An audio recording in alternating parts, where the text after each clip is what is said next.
আচ্ছা আর 100 দিব নি? হ্যাঁ 1 ঘন্টা যমুনা নদীর পাড়ে বসে থাকার পরেও যখন ইলিশ মাছের নৌকাটি আসলো না, তখন আমরা সিদ্ধান্ত নিলাম নৌকা নিয়ে জেলেদের বোটের কাছে গিয়ে ইলিশ মাছ কিনব। এখন আমরা যমুনা নদীর একদম মাঝখানে, আর দূরে একটি জেলেদের নৌকা দেখা যাচ্ছে, আমরা ওইখানেই যাব আগে। এখন অবশ্য এই পাশে ইলিশ মাছ কম পাওয়া যায়, দেখা যাক আজকে কি ভাগ্যে জোটে।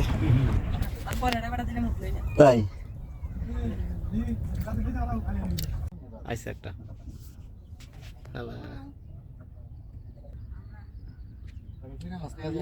পুঁটি মাছের মতো একটা ধরে না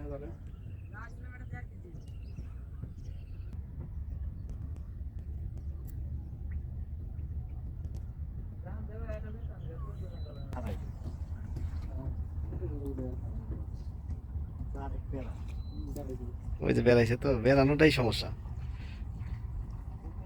চাল কি ওর দেখতেছে একবারে নিচে থাকে একবার ভাষা থাকে না পুরোটা কিছু দেখা জাল যেটা দাবা না সেটা মাটি পায় যেটা ভাষা চাল কিনে এটা দাবা যায় গরম মাটি খাতে যায়